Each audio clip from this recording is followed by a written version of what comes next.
जय गुरुदेव। एक समय की घटना है। इंदौर में परम पूज्य स्वामी जी महाराज का सत्संग होने वाला था और स्वामी जी महाराज मंच पर विराजमान हो चुके थे। तो एक वकील साहब आए और अनायास पीछे बैठे कुछ सत्संगियों से उलझने लगे और संत महात्माओं के लिए बड़ी उल्टी सीधी बातें वो करने लगे। तो स्वामी जी महाराज ने जब उनको देखा तो इशारे से उन्हें अपने पास बुलाया। तो वे वकील साहब धीरे धीरे कुछ डरे सहमे कदम बढ़ा रहे थे।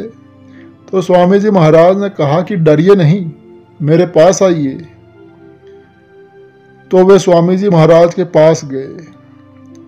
तो स्वामी जी महाराज ने उनके कान में कुछ धीरे से कहा।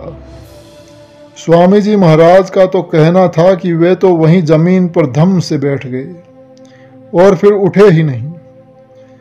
हालांकि सत्संगियों ने उनसे दरी पर बैठने का खूब आग्रह किया, लेकिन वे वहीं जमे रहे। तो स्वामी जी महाराज का फिर सत्संग शुरू हो गया।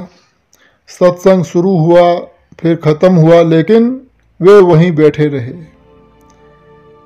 तो सत्संग के बाद लोगों ने उनसे पूछा कि अरे वकील साहब, स्वामी जी महाराज ने कान में आपके ऐसा क्या कह दिया है? तो वकील साहब ने माइक हाथ में ले लिया और पहले तो उन्होंने स्वामी जी महाराज की महानता को स्वीकार किया और फिर बोले कि आप लोग जानना चाहते हैं तो मैं सब कुछ सच सच बताऊंगा, कुछ भी नहीं छिपाऊंगा। आज सुबह मेरी नींद सुबह 3 बजे खुली तो मैंने अपनी पत्नी से चाय बनाने को कहा।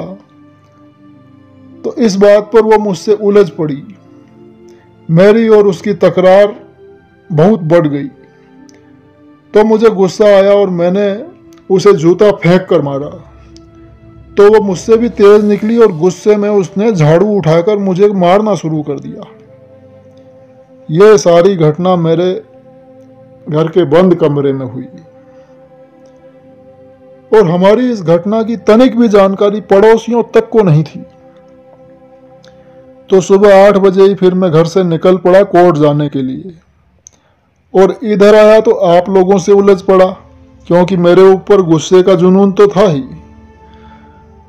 अब आपको बता दूं कि बाबा जी ने मेरे कान में क्या कहा। बाबा जी ने मुझसे यह कहा कि घर पर पत्नी से झाड़ू से मार खाकर आए हो और यहां पर वकालत झाड़ रहे हो। बाबा जी की इस बात से मैं नतमस्तक हो गया हूं। बाबा जी अंतर्यामी हैं, स्वयं प्रभु हैं।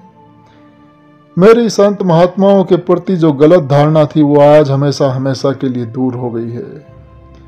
बाबा जी को सत सत नमन है। जय गुरुदेव।